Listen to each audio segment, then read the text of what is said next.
The Borderland Boy. Adolf Hitler was born on April 20th, 1889, in Braunau am Inn, a small Austrian town beside the border with the German Empire. His father, Alois Hitler, worked as a customs official. His mother, Clara Hitler, came from a quieter and more dependent position within the family. They rented rooms above an inn, but Adolf spent only a short part of his childhood there. The family moved away from Braunau when he was about 3 years old. There was nothing inevitable about what he would become. He was born neither into political power nor extreme poverty. He grew up within the Austro-Hungarian Empire, a vast state containing Germans, Hungarians, Czechs, Slovaks, Poles, Croats, Jews, and many other communities. Yet Hitler increasingly imagined himself as German rather than Austrian. Later, he presented his childhood as the beginning of a heroic struggle against authority. But much of that account came from Mein Kampf, a book written in prison years afterward as both autobiography and political propaganda. Its claims must therefore be treated carefully. Hitler wanted to become an artist. According to his later account, his father expected him to enter the Austrian civil service and strongly opposed this ambition. Alois Hitler died in 1903. Afterward, Adolf persuaded his mother to permit him to pursue an artistic career. In 1907, he traveled to Vienna and applied to the Academy of Fine Arts. He failed the entrance examination. The Academy judged that his work did not demonstrate sufficient ability for admission. He returned to Linz, where his mother was seriously ill with breast cancer. Her physician, Eduard Bloch, was Jewish. Contrary to a frequently repeated myth, there is no evidence that Hitler's later hatred of Jews began because of Bloch. Hitler expressed gratitude for the doctor's care, and surviving evidence indicates that their relationship was respectful. Clara Hitler died in December 1907. A few weeks later, Hitler returned to Vienna. He applied to the Academy again and was rejected a second time. At first, he lived from an inheritance and avoided regular employment. But the money gradually disappeared. By the end of 1909, he had fallen into poverty, spending time in a homeless shelter and later living in a men's residence. He earned limited income by painting architectural watercolors and sketches of Vienna, which were sold to tourists and local customers. Vienna was very different from provincial Linz. It was crowded, modern, multinational, and politically divided. German nationalists, socialists, Catholic conservatives, Czech activists, and anti-Semitic politicians all competed for influence. Karl Lueger, Vienna's mayor during Hitler's early years in the city, used anti-Semitic language and mass political campaigning to attract voters.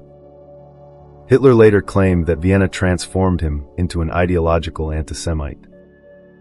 The surviving evidence is more complicated. He had Jewish acquaintances and business contacts during these years, and historians have found no clear proof that he had yet adopted the fully developed racial anti-Semitism that later defined National Socialism. Vienna likely influenced him, but the murderous worldview of his later years did not emerge fully formed from one encounter or one moment. In May 1913, Hitler left Vienna for Munich. He was 24 years old. He possessed no recognized artistic career, no political position, and no clear profession. He survived by selling small paintings and continued drifting on the margins of urban life. A year later, Europe entered the First World War.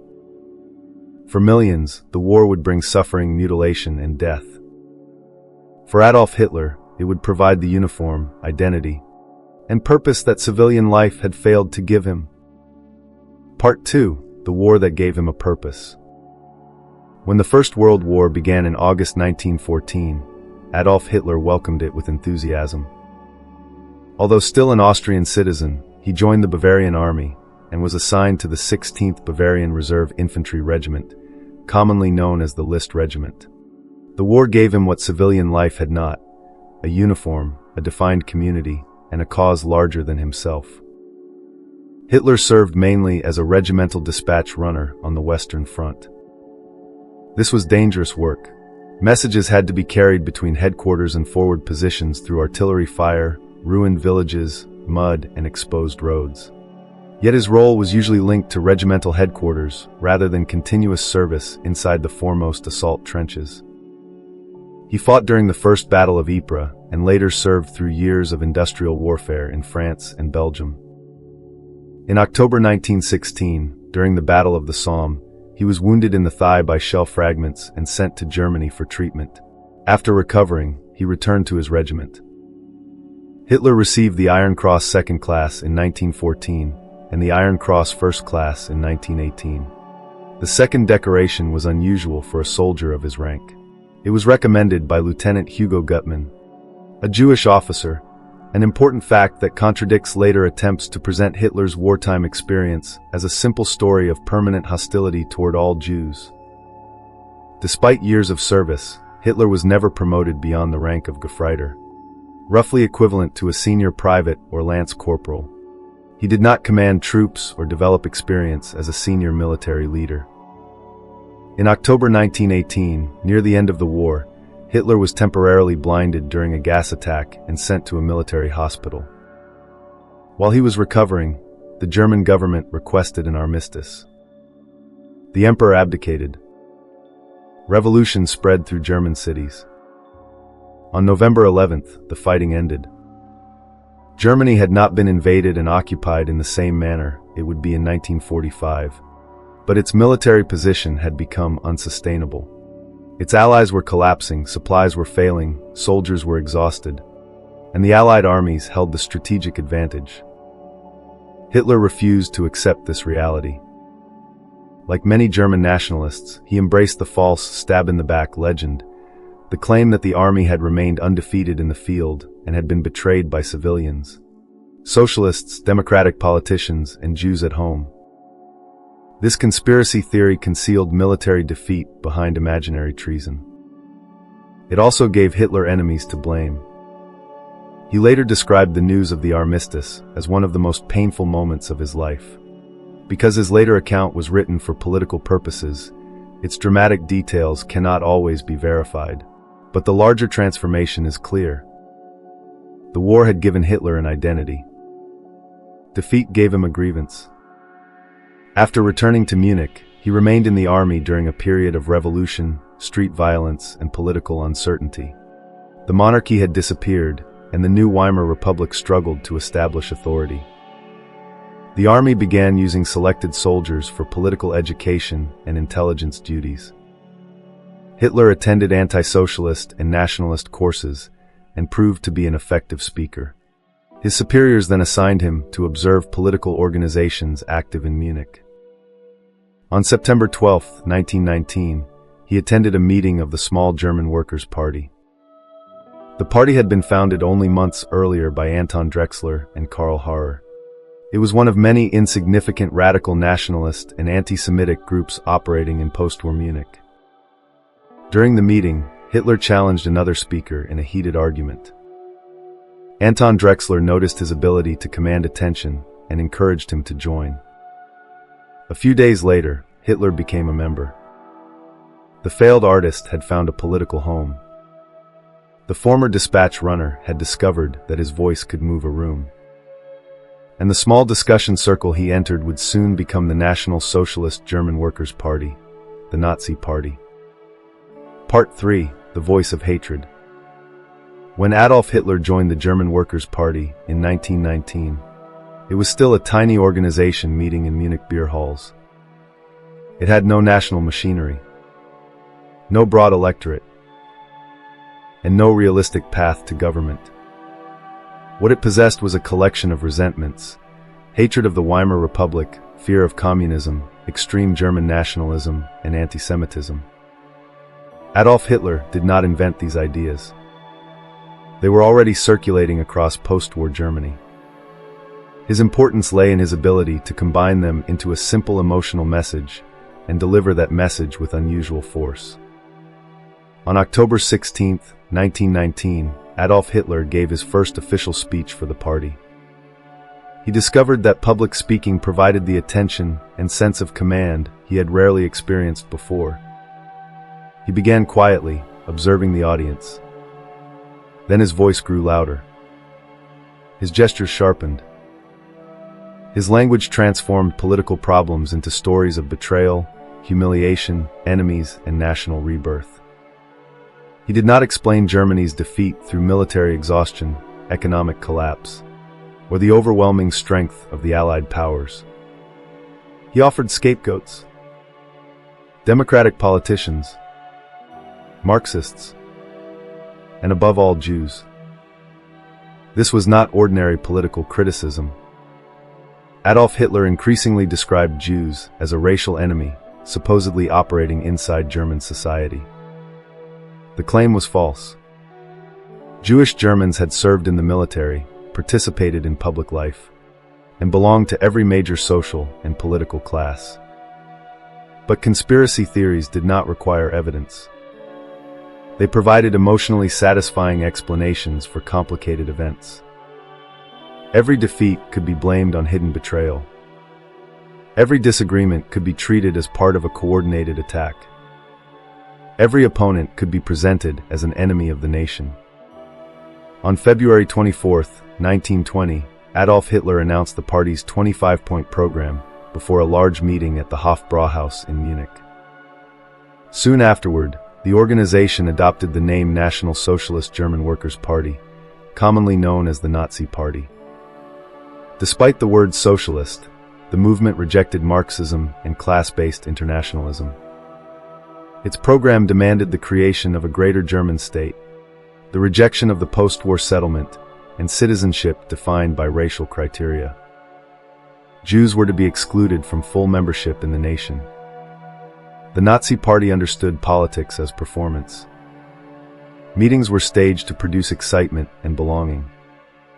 Symbols, uniforms, repeated slogans, carefully controlled entrances, and confrontational speeches gave followers the feeling that they were joining a movement rather than attending a discussion. The party also developed its own newspaper, the Völkischer Beobachter, which became an important instrument for spreading propaganda. Adolf Hitler became increasingly central to this system. He attracted audiences. He helped bring in donations. He established relationships with military veterans, wealthy sympathizers, radical nationalists, and men who believed violence was a legitimate political tool. In 1921, after an internal struggle over the party's direction, Adolf Hitler secured leadership of the Nazi Party. Authority became concentrated around him. The movement was no longer simply promoting a program. It was beginning to organize itself around one leader. That same year, the party's paramilitary formation developed into the Sturmabteilung, or SA. Its members protected Nazi meetings, intimidated opponents, and fought communists and other political enemies in the streets. Political violence was already common in the unstable Weimar Republic, but the Nazis made it central to their identity. They presented themselves as victims while deliberately provoking confrontation.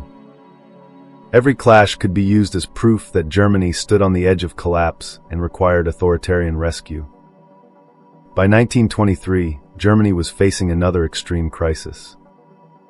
The French and Belgian occupation of the Ruhr intensified nationalist anger. The government's response contributed to catastrophic hyperinflation. Savings disappeared. Wages lost value within hours. Ordinary people carried bundles of banknotes that could barely purchase food. Adolf Hitler saw not only suffering, but opportunity. He admired Benito Mussolini's seizure of power in Italy and began imagining a German march that would start in Bavaria and end in Berlin. The Nazi Party was still a radical minority.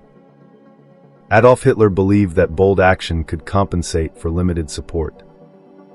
On the evening of November 8, 1923, armed Nazi stormtroopers surrounded the Berger Braukeller, where leading Bavarian officials were addressing a large crowd. Adolf Hitler entered the hall. He fired a pistol into the ceiling. Then he announced that a national revolution had begun. The failed artist had become the leader of an armed political movement. Now he intended to overthrow a democracy by force. Part 4. The failed coup that made him famous. Adolf Hitler had announced a revolution inside the Bürgerbräukeller. But declaring that a government had fallen was not the same as possessing the power to replace it. On the evening of November 8, 1923, Adolf Hitler and armed Nazi stormtroopers interrupted a political meeting attended by Bavaria's leading officials.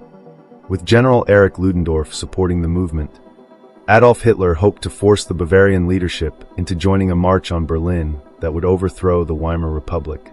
The plan depended on speed, intimidation, and the assumption that police and military units would either support the coup or refuse to resist it. For several hours, the conspirators appeared to control the beer hall. Outside it, however, they failed to seize the communications network, military headquarters, railway stations, and government offices needed to control Munich. Bavarian leaders who had appeared to cooperate under pressure withdrew their support. Army and police forces remained loyal to the existing authorities. By the morning of November 9th, the attempted revolution was already collapsing. Adolf Hitler, Erich Ludendorff, and roughly 2,000 followers marched through central Munich. They hoped that a public demonstration of confidence would attract wider support and break official resistance. Near the Feldherrn Hall, armed police blocked the procession.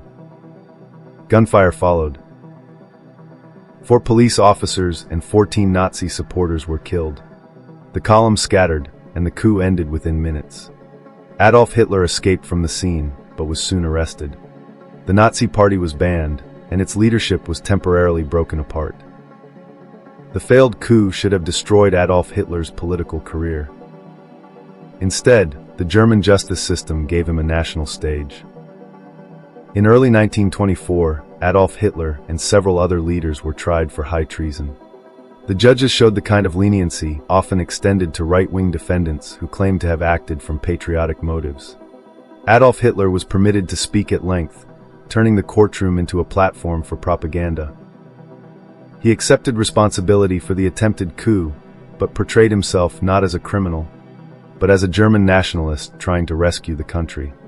He attacked parliamentary democracy, condemned the Treaty of Versailles, repeated conspiracy theories about Germany's defeat, and presented communism as an immediate national danger. Newspapers carried his statements throughout Germany, giving him a level of attention he had never possessed before the putsch. The court found Adolf Hitler guilty. He received the lightest permitted sentence, 5 years of confinement at Landsberg prison with the possibility of early release. Although he had attempted to overthrow the Republic by force, he served less than 9 months and was released in December 1924. His imprisonment was comparatively comfortable.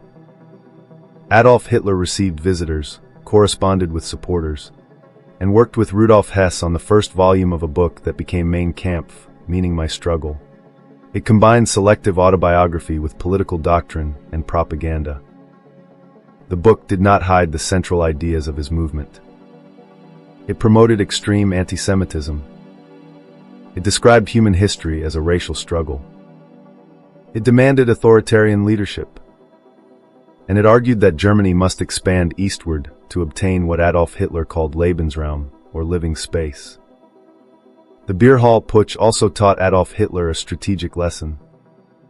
A small armed movement could not defeat the German state through one dramatic march. The police had fired. The army had not joined him. The Bavarian authorities had refused to become his partners. After Landsberg, Adolf Hitler increasingly pursued what he described as a legal path to power. This did not mean that he had accepted democracy as a principle. It meant that elections, propaganda, party organization, and constitutional procedures could be used to enter the state and then destroy democratic government from within. When Adolf Hitler left prison, the Nazi Party remained prohibited and divided. Germany's economy was beginning to stabilize. The revolutionary crisis of 1923 had passed. For several years, Adolf Hitler would appear to many observers as the leader of a failed extremist movement. But he had emerged from the courtroom with national recognition, from prison with a written ideology, and from failure with a more patient strategy. The next time he attempted to seize Germany, he would not begin by firing a pistol into the ceiling. He would begin with ballots, rallies, propaganda, and the weaknesses of democracy itself. Part 5. The Crisis That Opened the Door. When Adolf Hitler left Landsberg prison in December 1924, Germany was no longer in immediate revolutionary collapse. The currency had stabilized. Foreign loans supported economic recovery. Factories reopened. Urban culture flourished. To many Germans, the Nazi Party appeared to belong to the violence and confusion of the past. Adolf Hitler understood that another failed uprising would likely end his career. He therefore adopted a strategy of outward legality. The Nazi movement would participate in elections, enter parliament, and use the rights provided by democracy against democracy itself. The goal had not become moderate. Only the method had changed. In February 1925, after Bavarian authorities lifted the ban, Adolf Hitler formally re-established the Nazi Party. He demanded complete personal authority over the movement. Local branches were reorganized into a centralized national structure. Regional party leaders were expected to remain loyal not merely to a political program, but to Adolf Hitler himself. The party created organizations for different parts of German society. There were groups for students, women, workers, professionals, and young people. The Hitler Youth was established in 1926. The Schutzstaffel, or SS, began in 1925 as a small formation responsible for protecting Adolf Hitler and other Nazi leaders. At this stage, it remained far smaller than the Sturmabteilung, or SA, whose uniformed members guarded meetings, marched through streets, intimidated opponents, and fought political enemies. Adolf Hitler also resolved internal disagreements. Some party members wanted stronger emphasis on anti-capitalist language and the recruitment of urban workers. Others viewed the movement primarily as nationalist, racist, and authoritarian. Adolf Hitler refused to let ideological debate weaken his leadership. At the Bamberg Conference in 1926, he defeated challenges from the party's northern wing and reinforced the principle that the leader, rather than an independent membership, would determine the movement's direction. Joseph Goebbels, who had initially been associated with the more radical northern faction, became one of Adolf Hitler's most devoted supporters. He later used newspapers, posters, speeches, symbols, and carefully staged events to build the image of Adolf Hitler as Germany's destined national savior. The reality was far less impressive. The Nazi Party remained politically weak. During the prosperous years of the Weimar Republic, most voters rejected its extremism. In the Reichstag election of May 1928, the Nazis received only 2.6% of the national vote and won 12 seats. The result appeared to prove that Adolf Hitler's movement could survive as a fringe organization, but could not govern Germany. The party responded by broadening its message. It targeted farmers threatened by debt, small business owners afraid of large companies, middle-class families who feared losing their savings and social position, nationalists who resented the Treaty of Versailles, conservatives terrified by communism. The Nazis offered different promises to different audiences, while repeating the same emotional themes: national humiliation, internal betrayal, racial unity, and salvation through authoritarian leadership. In 1929, Adolf Hitler gained greater public attention by joining conservative nationalists in opposing the Young Plan, which reorganized Germany's remaining reparations payments. The campaign itself failed, but it connected Adolf Hitler with wealthy media interests and established political figures who had previously regarded him as a provincial extremist. Then the international economy collapsed. After the financial crisis began in 1929, foreign credit withdrew from Germany. Businesses failed. Unemployment rose rapidly. Parliamentary parties struggled to agree on how the government should respond. The Great Depression did not make support for Adolf Hitler inevitable, nor did every unemployed German become a Nazi voter. But it destroyed the stability that had kept the extremist movement weak. Fear made simple answers more attractive. Anger made enemies easier to invent. The Nazis falsely blamed democracy, Marxists, and Jews for a crisis created by international economic forces. Adolf Hitler traveled constantly. Mass rallies presented him as a man standing above ordinary party conflict. Nazi propaganda promised employment to the desperate, protection to the middle class, strength to conservatives, and national revival to those who felt humiliated. The promises were often contradictory. Their purpose was not to explain how Germany would be governed. Their purpose was to gather millions of different grievances beneath one symbol and one leader. In the Reichstag election of September 1930, the result shocked Germany. The Nazi Party received approximately 18.3% of the vote and won 107 seats. It became the second largest party in parliament. Only 2 years earlier, it had been a minor political force. Now Adolf Hitler stood at the center of a national movement strengthened by economic misery and democratic paralysis. He had not yet taken power. Most Germans had still voted for other parties. President Paul von Hindenburg remained in office. The army, government ministries, and conservative elites did not yet belong to Adolf Hitler. But the crisis had opened the door. And the man once dismissed as the leader of a failed beer hall coup was preparing to walk through it. Part 6, appointed then unchained.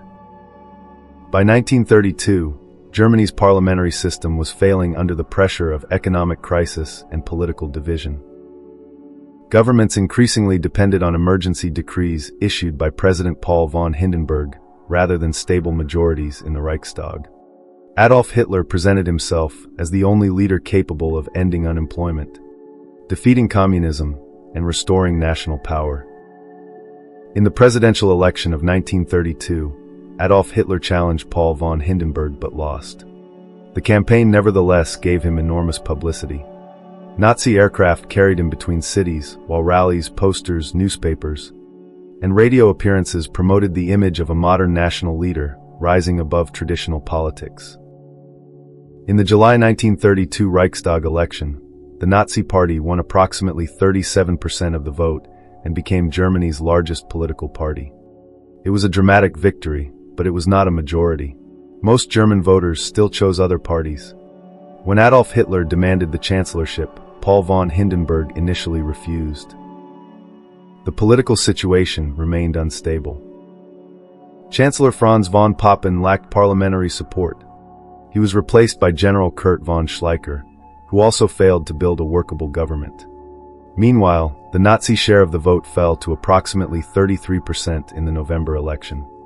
The party remained the largest in parliament, but it was losing momentum, money, and some public support. Adolf Hitler did not come to power because Germany had unanimously chosen him. He came to power through negotiations among conservative elites.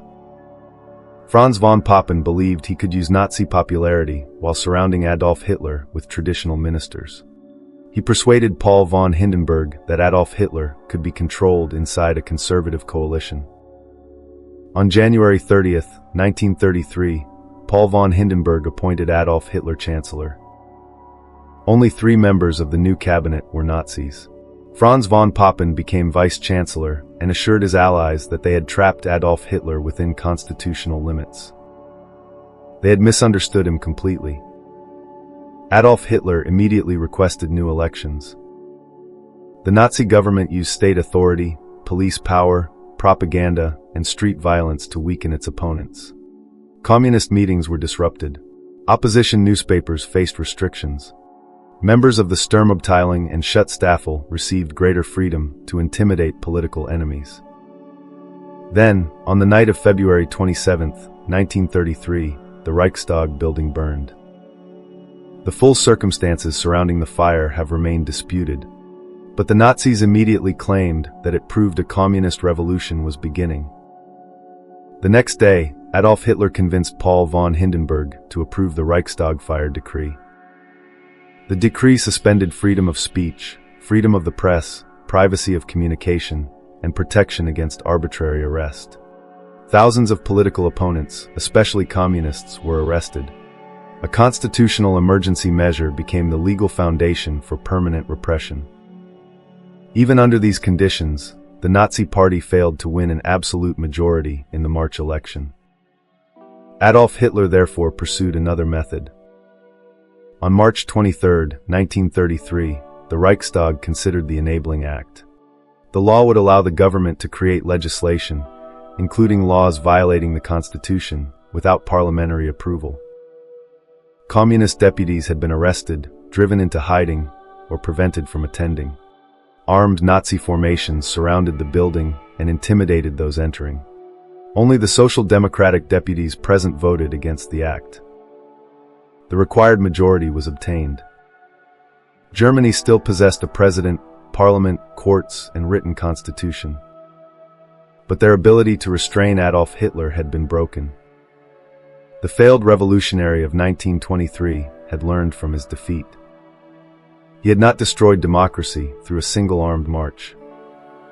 He had entered government through constitutional appointment, exploited emergency powers, terrorized his opponents, and persuaded Parliament to surrender its own authority. The door to dictatorship had not been forced open from outside. It had been unlocked from within. Part 7. The dictatorship becomes a racial state. Once the Enabling Act had removed effective parliamentary restraint, Adolf Hitler moved quickly to eliminate every institution that might challenge Nazi rule. Germany's federal states were brought under central control. Trade unions were dissolved and replaced by the German Labor Front. Opposition parties disappeared through intimidation, arrests, or forced dissolution. In July 1933, a new law made the Nazi Party the only legal political party in Germany. This process was known as Gleichschaltung, the coordination of political, professional, cultural, and social life with Nazi goals. Schools, universities, newspapers, courts, civil service offices, youth organizations, and cultural institutions were pressured to accept Nazi leadership. The regime promised a united national community, but that community was defined by exclusion. Jews, Roma, Black Germans, people with disabilities, political opponents, and others considered racially or socially undesirable were pushed outside it. Terror operated alongside propaganda. Political prisoners were confined in newly established concentration camps. The Gestapo investigated suspected opponents, while the Schutzstaffel expanded under Heinrich Himmler. Public resistance became increasingly dangerous, and ordinary citizens learned that a private criticism, an intercepted letter, or a denunciation from a neighbor could bring interrogation and arrest. Yet Adolf Hitler still faced one potential challenge inside his own movement. The Sturmabteilung had grown into a vast paramilitary organization under Ernst Röhm. Many members expected a second revolution that would transform society more radically. Röhm also wanted the Sturmabteilung to absorb or replace the professional army. Military commanders, conservative leaders, and industrial elites feared the organization's size and violence. Adolf Hitler chose the army. Between June 30th and July 2nd, 1934, Schutzstaffel units and police arrested and murdered Ernst Röhm and other senior Sturmabteilung leaders. The killings also included several unrelated political enemies, including former Chancellor Kurt von Schleicher. The purge became known as the Night of the Long Knives. Adolf Hitler later claimed that he had acted to prevent treason. The Reichstag legalized the killings after they had occurred. Murder committed by the regime had been transformed into an official act of state. When President Paul von Hindenburg died in August 1934, Adolf Hitler combined the offices of President and Chancellor. He now called himself Führer and Reich Chancellor. Members of the armed forces swore a personal oath of loyalty to Adolf Hitler rather than to Germany's constitution. The former party agitator now controlled the government, the police, the ruling party, and the allegiance of the military leadership. At the same time, anti-Semitism was becoming state policy. Jewish civil servants had already been removed from government employment. Jewish professionals, students, teachers, writers, and business owners faced expanding restrictions. In September 1935, The Nuremberg laws stripped German Jews of full citizenship and prohibited marriage or sexual relations between Jews and people classified as being of German or related blood. Jewish identity was defined primarily through ancestry rather than religious belief. A racist conspiracy theory had become part of the legal system. The persecution escalated dramatically on November 9th and 10th, 1938. During the nationwide anti-Jewish violence later called Kristallnacht, synagogues were burned. Jewish businesses and homes were destroyed, and Jewish people were assaulted and killed. Thousands of Jewish men were arrested and sent to concentration camps. The regime blamed the victims for the destruction and imposed an enormous financial penalty on the Jewish community. This was not a spontaneous explosion of public anger. It was organized violence encouraged and directed by Nazi authorities. By the end of 1938, Adolf Hitler had transformed Germany into a dictatorship built upon obedience, terror, propaganda, and racial persecution. But his ambitions extended far beyond Germany's borders. He had promised to reverse the post-war settlement, unite German-speaking territories, and conquer land in Eastern Europe. The racial state was now preparing to become a war state. Part 8: The Road to War. Adolf Hitler did not conceal his intention to overturn the European settlement created after the First World War. Nazi foreign policy aimed to rebuild Germany's military strength, unite German-speaking populations under one regime, and conquer territory in Eastern Europe. The language of national recovery concealed a racial project in which millions of people would eventually be displaced, enslaved, or murdered. The regime openly restored military conscription in 1935, violating the restrictions imposed on Germany after the war.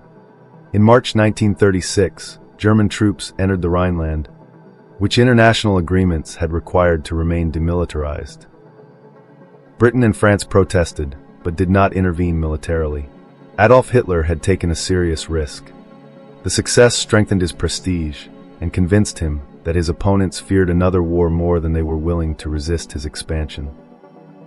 His next target was Austria. Adolf Hitler pressured the Austrian government, encouraged Austrian Nazis, and demanded political concessions. When Austrian Chancellor Kurt Schuschnigg attempted to hold a public vote on independence, German pressure forced him from office. German troops entered Austria on March 12, 1938. The annexation, known as the Anschluss, was proclaimed the following day. Many Austrians welcomed the Union, but the takeover was not a free negotiation between equal states. It was carried out under threat and was immediately followed by arrests, political repression, and public persecution of Austrian Jews. Adolf Hitler then turned toward Czechoslovakia. He demanded the Sudetenland, a fortified border region with a large ethnic German population. Nazi propaganda claimed that Germany was defending oppressed Germans, while Adolf Hitler threatened war if the territory was not surrendered. In September 1938, Britain, France, Italy, and Germany signed the Munich Agreement. Czechoslovakia was not permitted to participate as an equal party in the negotiations. It was forced to surrender the Sudetenland in exchange for Adolf Hitler's promise that he had no further territorial demands in Europe. The promise lasted less than 6 months. In March 1939, German forces occupied Prague and dismantled the remaining Czech state. The Czech lands became a German-controlled protectorate, while Slovakia emerged under a regime aligned with Nazi Germany. This action exposed the wider purpose of Adolf Hitler's policy. He was no longer claiming only to unite German-speaking populations. He was openly destroying neighboring states and placing non-German peoples under German rule. Poland became the next target. Britain and France promised to support Polish independence if the country was attacked. Adolf Hitler nevertheless ordered preparations for invasion. His greatest immediate danger was the possibility that Germany would face Britain and France in the West while the Soviet Union threatened from the East. To avoid that situation temporarily, Nazi Germany reached an agreement with the government Adolf Hitler had spent years condemning. On August 23, 1939, Germany and the Soviet Union signed the German-Soviet Non-Aggression Pact, commonly called the Molotov-Ribbentrop Pact. Publicly, the two governments promised not to attack each other. Secretly, they divided parts of Eastern Europe into German and Soviet spheres of influence, including provisions for the partition of Poland. For Adolf Hitler, the pact was a tactical arrangement that reduced the immediate risk of a two-front war.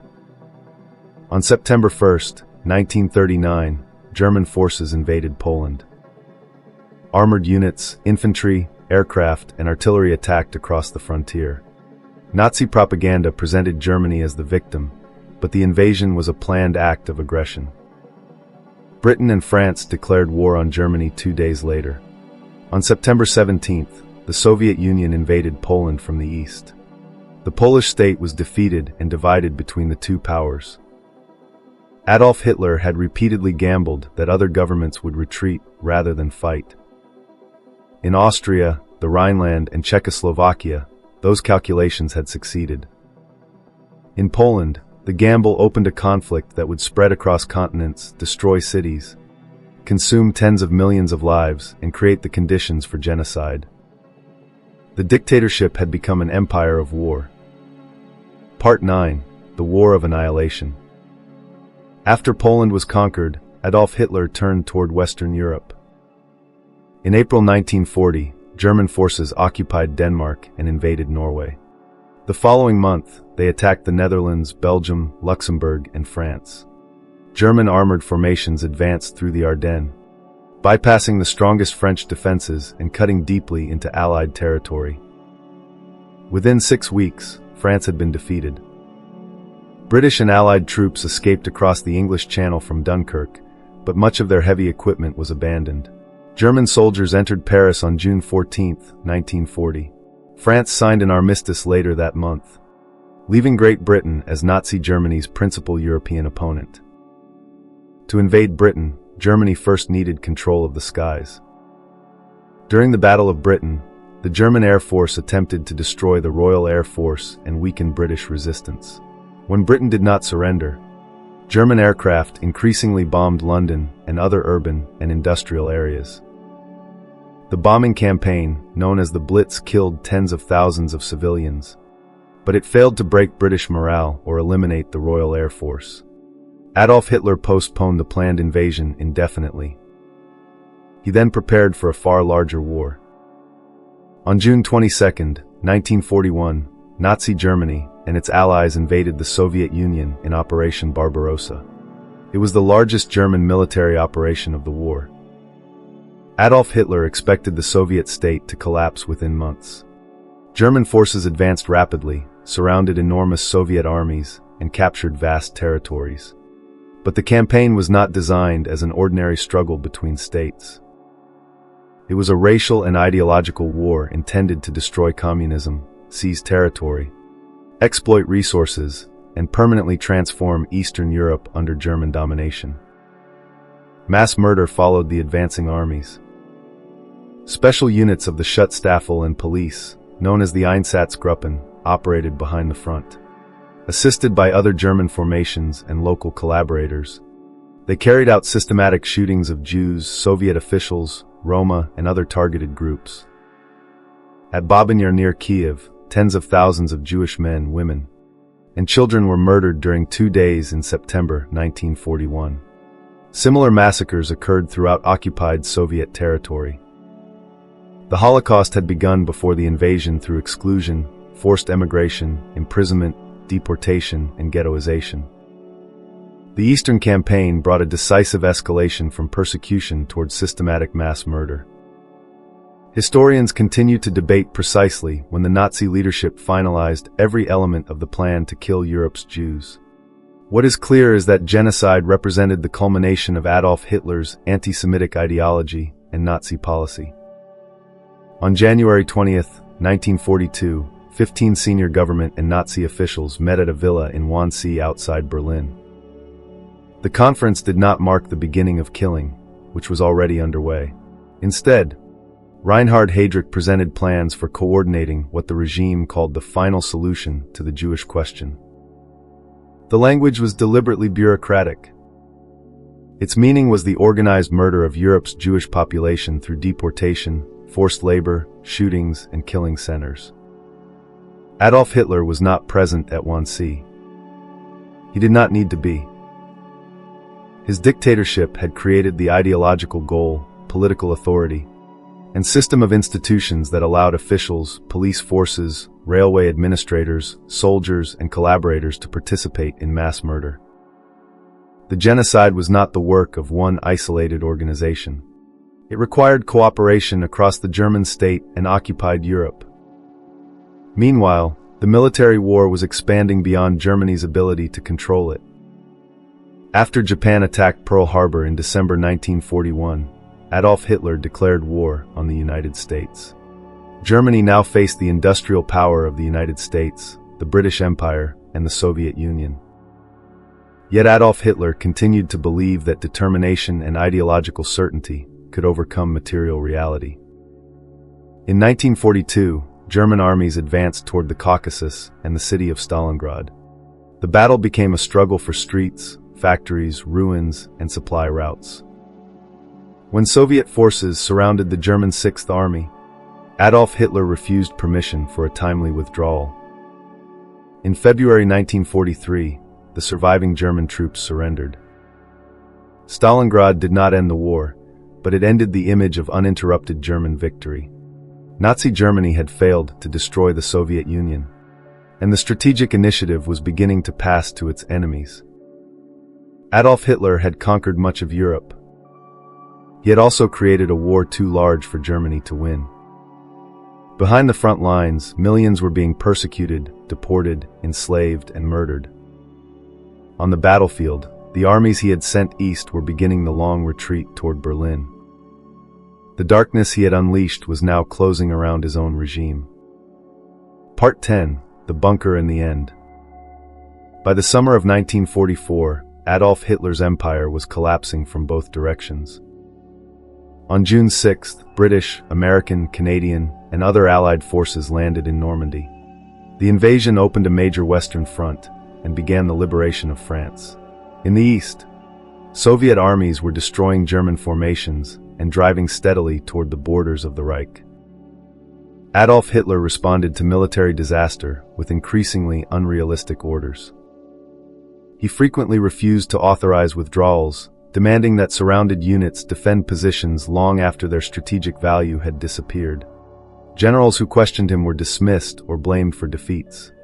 The dictator who had claimed personal credit for Germany's victories now accused officers, soldiers, and civilians of failing his will.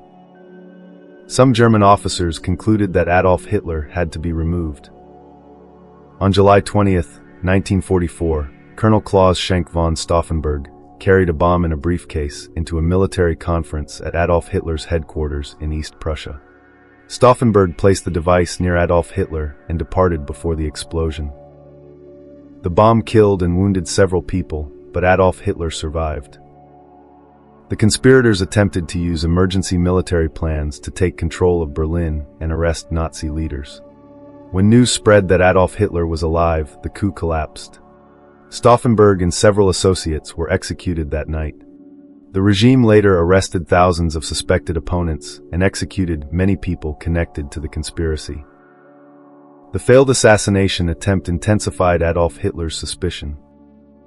He trusted fewer officers. He interfered more deeply in military operations. And he continued demanding victory when Germany no longer possessed the forces, fuel, aircraft, or industrial resources needed to achieve it. In December 1944, Adolf Hitler launched one final major offensive in the west through the Ardennes. He hoped to divide the Allied armies, capture the port of Antwerp, and force Britain and the United States to negotiate. The attack created what became known as the Battle of the Bulge. German forces initially achieved surprise, but they could not sustain the advance. Allied resistance, fuel shortages, and the recovery of Allied air power stopped the offensive. By January 1945, Germany had lost men and equipment it could not replace. Even as defeat became unavoidable, the Nazi system continued to murder. As Soviet and Western Allied armies approached concentration camps, the Schutzstaffel attempted to evacuate prisoners into the German interior. Weak and starving inmates were forced to walk long distances through winter conditions. Guards shot many who fell behind, while others died from hunger, exhaustion, and exposure. These evacuations became known as death marches. In January 1945, nearly 60,000 prisoners were forced from the Auschwitz camp system before Soviet troops arrived.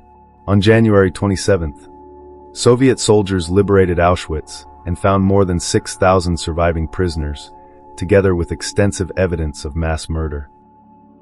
Adolf Hitler showed no serious concern for the population, now suffering inside Germany. Cities had been devastated by bombing. Refugees crowded westward before the Soviet advance. Teenagers and elderly men were drawn into desperate defensive units. Yet Adolf Hitler continued speaking of loyalty, betrayal, and total resistance. If the German people could not achieve the victory he had promised, he increasingly treated them as unworthy of survival. In mid-April 1945, the Soviet army began its final assault on Berlin. Adolf Hitler remained beneath the Reich Chancellery in an underground command complex. Around him, officers moved maps, answered telephones, and reported the disappearance of armies that existed more clearly on paper than on the battlefield. Adolf Hitler issued orders to formations that could no longer reach the capital. He demanded counterattacks from exhausted forces. The distance between his commands and military reality had become complete. On April 25th, Soviet and American forces met at Torgau on the Elbe River, cutting Nazi Germany in two. Berlin was surrounded, and Soviet troops fought through the city toward the government district. Adolf Hitler refused to leave Berlin. His longtime companion, Eva Braun, remained with him in the bunker. On April 30th, 1945, as Soviet soldiers approached the central government area, Adolf Hitler died by suicide rather than face capture. Eva Braun also died by suicide. Their bodies were carried outside and burned near the Reich Chancellery, while artillery fire continued around the ruins of Berlin. The death of Adolf Hitler did not immediately end the fighting. Berlin surrendered to Soviet forces on May 2nd. German representatives signed an unconditional surrender in the West on May 7th, followed by the final surrender arrangements recognized in the East on May 9th. The European war created by Nazi expansion had ended with Germany occupied, divided, and physically devastated. Adolf Hitler had promised national rebirth. He delivered dictatorship, war, destruction, and genocide. Nazi Germany and its allies and collaborators murdered 6 million Jewish people during the Holocaust. They also persecuted and killed millions of non-Jewish victims, including Roma, people with disabilities, Soviet prisoners of war, Polish civilians, political opponents, and many others targeted for racial, ideological, or social reasons. Adolf Hitler did not accomplish these crimes alone. Ministers wrote laws. Judges enforced them. Police made arrests. Railway employees organized deportations. Businesses exploited forced labor. Soldiers participated in occupation and mass violence. Officials converted hatred into administration, while collaborators across Europe assisted persecution and murder. Understanding this does not reduce Adolf Hitler's responsibility. It reveals the greater warning contained within his history. The catastrophe began not only with one man's hatred, but with institutions that surrendered their independence, elites who believed they could control an extremist, citizens who accepted the persecution of their neighbors, and millions who learned to obey before they learned where obedience would lead. Adolf Hitler entered politics as an obscure agitator promising to restore a humiliated nation. He left behind ruined countries, destroyed communities, millions of graves, and a name permanently associated with racial hatred and organized mass murder. He had promised Germany a 1,000-year empire. His dictatorship survived for 12 years. But during those 12 years, Adolf Hitler led much of the world into a darkness whose consequences did not end when the bunker fell silent.